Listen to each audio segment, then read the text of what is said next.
So hopefully you guys got a little bit of an understanding of just some of the work that this amazing team of people is really doing for our community and helping to push forward our research agenda.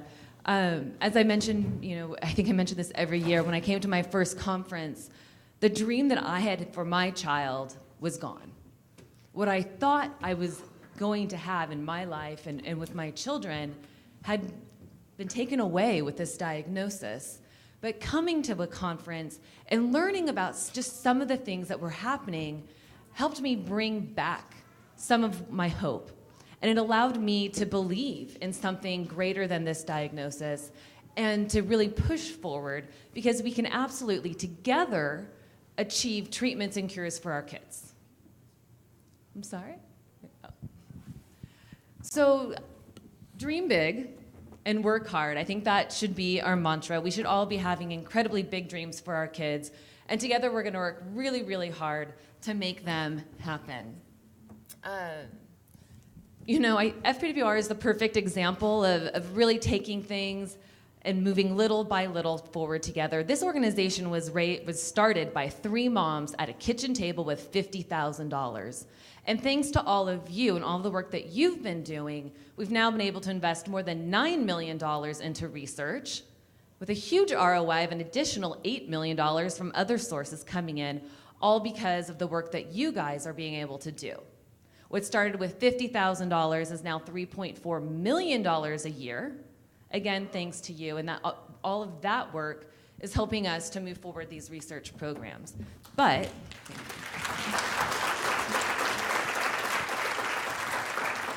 we can't do it without you. I think we come back to this quote daily.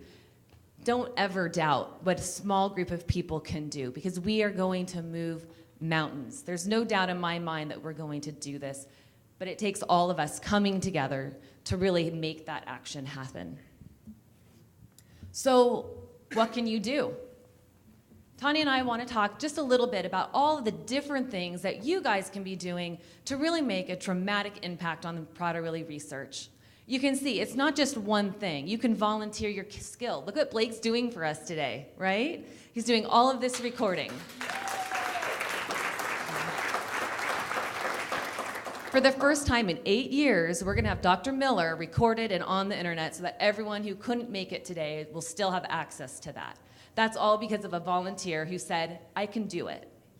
Okay? I just have a question. So if you hosted a One Small Step walk, can you stand, please? Ever in your life? Yeah, that's incredible. If you hosted a gala or a bowl-a-thon, stay standing. No, you guys stay standing. If you hosted a gala or a bowl-a-thon, it exists. If you created a virtual walk page for the walk, but you didn't actually host it yourself, stand up. If you ran or raised money for FWR in any way, shape, or form, even if it was a donation of your own, please stand up. Thank you so much to everyone in this room who's working together to make this happen, because we're doing it for our kids because we love them, and that's the bottom line. So thank you so much.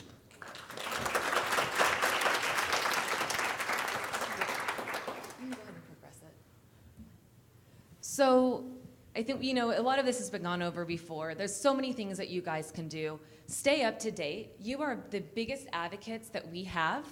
Knowing the research, knowing what's happening, and then taking that next step, which is sharing it, right? We have the blog as well as an e-newsletter that you can subscribe to. I'll send you a follow-up email after conference. Please go ahead and subscribe to those things. Can you go ahead and progress the slides? There you go. And online, we have all sorts of new resources for the newly diagnosed, for the person who wants to share information about Prader-Willi syndrome. Use these resources, share, be an advocate, because the greater awareness we have, the more people we find, the more fundraising dollars we're going to raise, and the more research that we're going to make happen. So I have a comment about these resources. They're phenomenal, because when Keegan and I started 12 years ago, we literally went on Word and we created a paper pledge form. We collected and counted pennies and nickels, and it was very, very hard and very daunting. And to see the fact that there's all these resources here to support you, where you're just picking up, printing it out, sharing the page. It's super quick, it's super efficient. It blows my mind and makes it a whole lot easier. So if you don't know where to access it because you forgot after this presentation, because we're all fried from science talks and information gathered this weekend, Susan, myself, Sarah, we're an email away, we're a text away. You can get our phone numbers. We're very, very accessible. So please reach out anytime. It could be midnight because you thought of it. Anytime you want information or you want to run an idea, please reach out to any one of us. Day or night, 2 o'clock in the morning. It's so true. I'm probably up. Right, Dan? Yeah, thanks, Dan. And take these resources and help spread the word. I know many of you were on Facebook because I recognized your face when you came in from your photo on Facebook or from your child. Help us spread the word. Comment, like, share. The more actions that you take on Facebook, the more this material gets spread out. And again, the more families we can reach. We're diagnosing families earlier because people are finding us and getting resources that they need. So every time you see a post on FPWR and it resonates with you, share it, okay? It needs to get pushed out to more people, and it's so simple. It's something that we can all do. The registry. I hope that you have all been convinced. Sign up, do a couple surveys, spend 5 minutes. Yep. And be an advocate reviewer. Teresa talked about the grants program this weekend. You can be a part of looking at the research projects. You do not have to be a scientist. You do not have to understand the research. We just want to hear from you if the project is relevant to the families. It may be wonderful science, but if it's not meaningful to our community and our kids or our adult children, then we shouldn't be funding it. Raise your hand if you're an advocate reviewer or if you ever have been in the past. And does anybody want to share their experience, comment about it? Did you like it? Did you hate it? You can be honest. Allison, go ahead. Well, I personally haven't done it, but my husband, Brandon, has a couple of cycles now, and I think it's been a really neat way for him to participate in a way that, yes, he helps with the walk and all of that, but he also has a very technical, focused mind. He really enjoys reading through the grant proposals and then giving his best thoughts. And then it's, I think, a series of conference calls. So it's kind of like a commitment for a number of weeks where you have to read and then you have a few calls. And it's not hugely time consuming. But I think it's been a neat way for him to participate in a way that Awesome. I'm not also doing because I don't feel like I have the time, but he has the time. He might do it on the plane to, a work job or something. That's amazing. Thanks. Hi. I did it this last round, and I'll just say I'm not sure that you guys got much out of me because, I don't know, But for me, I felt awesome. Oh, reading great. those proposals. I felt like, oh my gosh, people are on this. Like, That's so great to at hear. the end of it, I definitely got more out of it than you guys, but please keep doing it. Because I felt like for somebody who, that's what helps me sleep at night is Awesome. hearing all of these smart people are thinking about it and think about it in all these different ways that never even occurred to me. So I would recommend it to anybody who don't think just because you don't understand, I didn't understand either. But it will make you feel better. A little bit of therapy and advocate reviewing. Advocate reviewing is one of the first things I did in getting involved with the organization. I remember reading every grant and thinking, we have to fund that one. All of them. They were fantastic. And I remember this session last year when we did this. It was a smaller room, and everybody jumped into the conversation and added a lot of value. So feel free to kind of stop us and share your story, your experience. Give us a tip, something that worked for you when you're planning your event, anytime throughout this presentation, because it was really powerful discussion last year, and we got a lot done. So jump in anytime. This is totally open discussion. This is a very interactive conversation here. When I first met Tanya, I recall telling her, I am not a fundraiser. I don't want to go to a fundraising session. Don't ask me to raise money. I don't do it. It's very uncomfortable for me. That may have changed a little bit now because I will do anything for my child. So we're trying to make getting involved in fundraising really easy so that even if you're not comfortable with the concept, it's something that you can do. So, Tanya, if you want to get some movement going. Yeah, Dominique's going to start us off. Yes, girl. So clearly I have done fundraising. Just a What bit. Just a bit. What I would recommend is it's not complicated, and it doesn't have to be hard. It can be as easy as you want it to be. And again, our first walk, my family did it. We did it on our own. All we did is we got a permit and we put the word out there and people showed up. And because we are in a community where we all care, like I barely had to ask, like we put the word out there, we created a page, and all of a sudden like people I had never met are like creating a page and we're meeting. And what was beautiful about it is above and beyond raising the money, which clearly we want because we want the research, it helped us create a community of families in the Washington, D.C. area. And it just snowballs and it gets bigger. And it's not, I mean, now it's less work because I have partners and it's very important. But again, like recruiting is super easy because, hey, even the first year when we were the only organizers, I had families show up and they're like, okay, what can we do? Like, can we help? I'm like, yeah, you're gonna run registration. It's great. Like, this is all you need to do. Like, have them sign a form. And then, oh yeah, I need somebody to hand out prizes. If there's one thing I recommend when you do a walk is hand out prizes to the kids. We have like Everyone loves prizes. From the Everyone. prizes from like the dollar store or the Oriental Trading, like every half mile. The second year, my husband was like, oh, don't bother. It's not that useful. Nobody cares.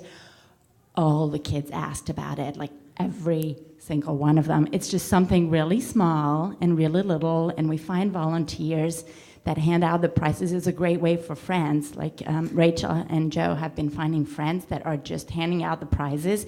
And they look like they're having a great time because all the PWS kiddos are like bargaining, like, oh, which color am I gonna get? The sunglasses that are star-shaped. It's a lot of little things, and it really doesn't have to be complicated. Yes, some walks have like, crazy banners and balloons and a sound system and a moon bounce. Ours doesn't. Yeah, you definitely don't need that. That's a good point. It can be super easy. Because sometimes you feel like it's overwhelming to host something that's got all these multiple level things going on. And it's not really about that. It's about creating your page and sharing it with the people that love you, that want to help you. Because it's that sharing of the page. It's not the balloons they remember at the walk, even though you might be creative and that's great. But it's not a daunting task. It can be very, very simple. I remember, so especially as a younger family, when you first get that diagnosis, everyone around you, they want to help and they don't know how. And I'll never forget, my friends came over, they knocked on the door, we just got the diagnosis, and they're like, what can we do? And I'm like, this sucks, you can't do anything. I don't want this. And then after I got out of that black hole and started to think about, well, what can I do? Then it was like, wait a minute, there's all these people that want to help me. So I got to give them a job. And so we put together a little committee, we organized a walk, and then at our first walkathon, our second walkathon, my friend grabbed the microphone from me and she said, I just want to thank Tanya and Keegan for allowing us to do something because we were upset. And I'm like, I'm putting her to work and she's thanking me, this is great. But that was really what they wanted. So people want to help. They love your child, and give them something to do. And it might not be raising money. It might be using their talents and strengths in whatever area they're in. Allison, did you have something to add? I just wanted to add, as Dominique had mentioned, about getting the permit, our walk planning process is not a year-long thing because you can't get the permit until maybe a few months prior, and then you don't even know that they've confirmed your date for an additional amount of time. She and I may talk, and Rachel a few months prior, about, well, what date should we go for, make sure we're all in town, but it's not, then we do it in like 3 or 4 months. I don't even do my page until maybe 6 or 8 weeks out, and like all of our fundraising is in that kind of 8 weeks prior. We had a group of Keegan's business partners, and they're like, we can't attend the walk, but we really want to help. And we're like, great, you know a lot of rich people, so this is what you're going to do. You're going to set up a page. Actually, I'll set it up for you. I put a nice little picture of Dante up there, and I wrote their story for them. And I sent them the link, and I said, all I want you to do is share this link with all your contacts. Honestly, within an hour, they had $500. And that's just because I made it easy for them and they had the right contacts. So it's so simple. Contact us anytime if you need any ideas or if you want to try something, because the more we do this, the faster we get there. And I know there's going to be answers for our kiddos and treatments. The question is when. Like, is it going to happen in 5 years? Is it going to take 10 years? I would prefer 2 years, but the more we get together and build our network, and the Shaff-Yang syndrome community has been amazing in joining us, and I'd love to see those joint efforts continue with other syndromes. And now we have this research team in place, and things are going to start picking up speed. And so, like, let's all jump on that train. I would just say one more thing. We also, as we entered into the preschool world, at first I was afraid to share the walk itself with my preschool family and friends. I didn't want to look like I was looking for money. Yes, we were very open. Everyone knew Declan had PWS, or at least had some sort of special need. Then 2 years ago, I think I initially shared it for the first time and was very open with, I'm not asking anyone to donate money. You do not have to donate to attend, but it's been the most wonderful, supportive thing to see some of Declan's friends and their families come to the walk. And yes, some of them do end up donating, which is a bonus, but just the look on his face when he sees some of his friends there is just really special. So share it with that type of community too. You just never know. And you know what the reality is, like, even if something's not found, what I'm gaining from this is our children are watching us fight when things get tough. And they're, like, Dante will come up to us and say, we got a problem. Like, let's sit down and figure out how to solve this. And so, like, we're instilling that culture based on leading by example. And so if anything happens, they're going to be fighters and they're going to figure it out. So that's my motivation. One thing that I remember Tanya mentioning another time was that they started with their wedding list. Yeah. And that's what we did. We started hosting, we had something called Running for Lillian before One Small Step had really taken off, and we just did it through the FPWR website, but that's where we started. We started with our wedding list, and now, I mean, we've been married 10 years, so I start with our Christmas card list. And I also, in our Christmas card, make sure I put in there, thank you to everyone who attended our walk this year. We really appreciate your support. Just to remind them that we're still doing this. But it is also, it's so good to continue to thank the people who support you. It's rewarding for them to help you, and it's also rewarding for them to know that you're acknowledging that they're helping you. One Small Step walks, they can look like anything. It doesn't have to even be a walk. I know we went to the one in Columbus, and she had brought in a caricature person who was drawing caricatures, and there was a magician, and we had outdoor games, and we had a photo booth, and the kids loved it. And that's all that mattered. Everyone just came and had a good time, and we fundraised for research, and it was successful. I've been to walks where instead of a walk, it was an obstacle course, just a fun obstacle course for the kids. And of course, you know, part of it is promoting a healthy lifestyle. And that's part of raising awareness. And when she said, you know, we invited the preschool families, we did too. We were like, you want to come to our obstacle course? And of course they did. And they learned more about Lily, and they all wanted to donate. And it was just really nice. It's never felt like we've been pressuring people. It's people genuinely want to help you, and this is a great place for them to do it. That's a good point about awareness. So everybody in this room wants awareness, correct? Like, you agree? Yes, nod. Mm-hmm. And when you fundraise or host an event, that equals awareness. You're creating awareness without even knowing it. And so I like to think of awareness as using the fundraising to create it so that it's like a win-win and you get both accomplished, versus I really want to spread awareness, but then there's no action item that follows that. And so, yeah, you can share a flyer or FPWR flyer with 1 million people, but who's going to read it? And so you really start from fundraising and then let that fundraising create the awareness organically. Jen? So just a couple points, because I like to host parties, so I do this a lot. If you are introverted, find an extroverted friend. Ask them to help you, you know. If the walk isn't your thing, figure out what's really popular in your area. Maybe you do a cornhole tournament, you do a wiffle ball tournament, you go to a winery, you do a wine pool. be creative and get that energy out there, because again, there are a lot of walks for a lot of organizations. So maybe if you're more unique, then that gets you that energy to get your people in. Don't be afraid to think that you won't be successful, because even if it's a $2,000 event, it's more than we had before you didn't do it. Really good point. And continue. So if you feel like your first year you flopped, pick yourself up, write down notes, what went great, what didn't go great. Each year it gets easier and easier as you continue to do it. But anything greater than zero is not a flop. So, and then the other thing, so I know people unfriend me between the months of like February and the end of May, because I constantly, and I actually strategically, I don't put, today we got 10 sponsors. I like, today we got this sponsor. Oh, and then on Wednesday, let's think this. You got to like spread that out. Yeah. And then I even wait a couple months after the event and send out my thank you cards to keep that fresh. So it's a constant thing all year long. and now you're packed with information to share. So it might be something as simple as, hey, I learned from the research conference this weekend that there's this treatment and we're very close and we need just to get a little bit of money in this area. And you share that one little piece that you learned. That's enough to motivate. You don't need to give a full summary of the conference. So share tad bits. I was just going to throw out another idea we've been seeing down in Charleston.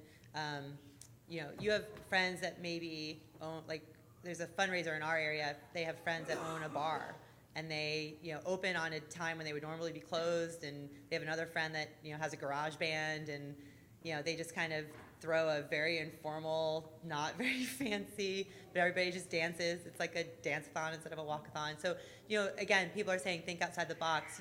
You may own a business, or your friend owns a cupcake business, something.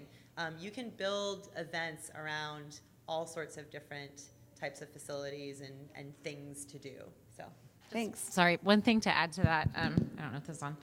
You're never alone in that. So like what she's saying, if you have an idea, feel free to contact me. That's my job, is to help you get up and going with it. So you're never, ever, ever doing this alone. We have a host community on Facebook. It's a secret group that only hosts are in, where we can share our questions, we can share our answers, we can share, well, this worked for me or this worked for me. And there's so many people there sharing what they're doing that it might, bring up even more ideas. So it's definitely not something that you're ever going at alone. Even if you don't have a co-host, you've always got us.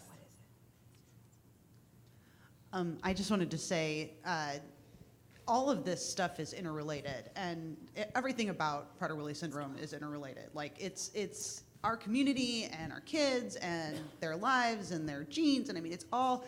And so every little piece that we share with other people, like not only does it raise awareness, but it gets their wheels turning too. And I just posted a picture of Sophie doing the eye tracking and brainwaves tracking research study that they were doing, and I posted it this morning and just got a message from a friend who then was like, hey, this photo is really compelling and I'd really like to share this with my community. Can I do that? And also, who do I link to so that we can make donations if people are interested? And I was like, hey, that'd be great. Here's Sophie's fundraising page. The walk is over, but we're always raising money. And so, I mean, don't ever feel like even just sharing those little things that you feel like the world isn't going to care about. Like, there's all these people that are like, this is really great. She looks so cute with her sea anemone stuff on. But I mean, then it's fundraising. All those actions, every awareness creates more people that are compelled to help. Thank you. just really Star fundraiser coming up right here. I was going to say that I think also fundraising can be amazing for siblings of kids with Prader-Willi, the forgotten heroes. I have two, my son is 7, and then I have a 10-year-old and a 5-year-old that bookend him. And I remember my oldest son, Jackson, when he was probably like 6 or 7, he's like, well, I want to do something for Kieran. And he set up a lemonade stand outside our house. We live on a really well-trafficked block. We're right on a park. And we had flyers about FPWR, and we had like sheets about Kieran. If I tell you, people were giving him like $20 bills, $50 bills. A guy came back with a $100 bill. He raised a couple $1,000s at a lemonade stand. And that inspired my good friend who lives in the New York suburbs, her son, who's never met Kieran, had a lemonade stand. And it went towards one of our walks. And then he decided to give some of his bar mitzvah money years later to FPWR. And I think as my kids get older and they want to help their brother, it's a really beautiful way for siblings to participate, and the walks are such a family-oriented event. Like now I do galas, and my kids can't really come, and they're really pissed about that because they want to be there. Jackson's like, I want to come.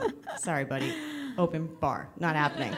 But they miss the walks because it's a way for the siblings to be involved, and you can get really creative. No one's not going to buy a cup of lemonade from your kid if they're fundraising for their brother or sister with Prader-Willi. I'm telling you, they'll come back with money. So. Awesome, thank you. Yeah. Real quick, we're doing our first. We're new, obviously. We're doing our first walk, and it's coming up. In your experience. Wait. How old is your baby? 4 months. 4 months. That to me is amazing. So thank you. Sorry. You had me at hello. It's all my wife. So I got a lot of ideas and stuff like that. In your experience, because sometimes we also live in a small town and a small community, and a lot of friends overlap and stuff. Do you feel like, do you have something where, maybe we should wait a little longer to come up with a different idea and fundraise? Sometimes they feel like they're always pulling from the same people, and should we, if we want to do a kickball tournament or we want to do something like that, do you guys wait a couple months? Do you wait till next year? Do you just ideas? Yeah, so I would start with something that you personally love or like to do. So if you hate golf, don't run a golf tournament. So what do you like? And does a walk speak to you? And if it doesn't, that's okay, because there's 100 other ideas. But when we first started, we didn't know any PWS families. And I think sometimes we think, we don't have a network of PWS families in our area. We live in a small town. Maybe we should wait. But I used my wedding list. And even if it's 10 people, even if you don't have a large community, you have to start somewhere. And so I would say don't wait, because what does waiting do? Could you wait and then raise more money? Sure, but you could just start now and then do another event 6 months later if you want, or if you. We host a couple different fundraisers throughout the year. We host a walk, but then in March we host a March Madness fundraiser. There's a family who actually hosts 2 kickball tournaments. They host one in New York and one in Atlanta, because they have family both places. So they have actually 2 one small step walks, but one small kickball tournaments. But anyway, you get what I'm saying. And it's not. I don't think there's ever a limit to what you can do. I think that sometimes things evolve, and you might start with one and then evolve it into something else next year. But there's no reason to put it off. Does that answer your question? Yeah. Okay. We start our, we're going to do this small fundraiser because we're kicking off our block page that's coming. So, we started with the blocking to get ready for this is what we're doing. And then we have a block, so you can all, make it cohesive too. And we can talk offline. We could kind of brainstorm a few ideas. You can reach out and There's we can also chat. Jackie. Jackie's our national events director, and anyone who thinks walk is great, but I think my friends would really enjoy it. I don't know, maybe Laura does Jack's Party on the Patio, and Jackie works with her. And Awesome. They have it at a restaurant. They have a band come. They sell tickets, so it's more of a ticketed entry and then a silent auction raffle. So depending on what the budget looks like, it would be either me or Jackie, but it's limitless. I would start with the walk. It's easy. They have a set up pages for you, etc. But then take that. There are people who want to help you. You have a brand new baby. You guys are tired. You have so much on your plate. Start with the walk. Keep it simple, but make a list of everyone who attends. Okay? Make a list of everyone who attends and everyone who offers to help. and then come back to those people and then get your ideas going and then keep it going every year after that you can, and then capitalize on those people. But right this minute, those people want to love on you, and those people want to help you, and those people want to give. Let them do that. Give them an outlet for that, and then get their names, because they're going to keep giving. And where do you start? You book a park, like Dominique said. You literally just find a space in your community. You call up the city and book it, or contact Jackie to help kind of figure that out. But that's it. Once you have that date, everything else is easy. October 15th. Woo! Let's hear from one more person. I would also say, as you move into other types of events, people in your community are always looking for fun stuff to do. It's not your friends. I know in our area, there is a massive polar bear plunge for Down syndrome that started by a family, and their friends and family attended, and now thousands of people in Charleston come. They don't even know what they're raising money for. They just want to run into the ocean on January 1st. Right. Right? And it's blown up. There's a That's 5K awesome. for a special needs school in our area that, again, started as a really small event, and now it's just people in our area are looking for a 5K that fits on a date that they're available, and if they're raising money for something good, that's extra. So as you go into other types of events, think about are there fraternities and sororities in your area that are just, young groups or singles or just groups of people that are just looking for fun stuff to do, and if it's extra money for our community, that's a bonus. Is it cool that our research team is up here talking to us about fundraising? That's pretty cool. I remember being at a conference and a researcher came up to me and said, "I want to host a walk." And I'm like, "What? Really?" So this is a pretty amazing community. Thanks, Jess. So from 3 moms starting with $50,000, we've really been able to do a lot, but we've only been able to do it together. The people here in this room, you guys are going to be the ones to help us take the next step. We really have loved seeing this conference grow. This was our biggest conference yet. Thank you so much to the conference committee for helping us put this together. Sorry, I have to catch a plane. Bye, everyone. Love you guys. I'm going to keep talking for 2 seconds. One second. So we truly do want to make the conference an experience that you all love and you want to come back for. Arriving in your inbox right now is a survey. Please take 2 minutes. Let us know, what did you like? What did you not like? What would you like to see next year? And most importantly, let us know if you want to get involved. It'll take you just a second to complete that survey. And please join us next year in Vegas. If you love the science, come in on Thursday, October 4th. We're going to have a fantastic scientific day. If you really appreciated Teresa's brief highlight of it, we'll have a highlight for you at some point during the conference. But the family conference will be Friday and Saturday. Plan to stay overnight. You can go home on Sunday, okay? Have a great travel. Thank you guys so much for coming out and joining us. We love you.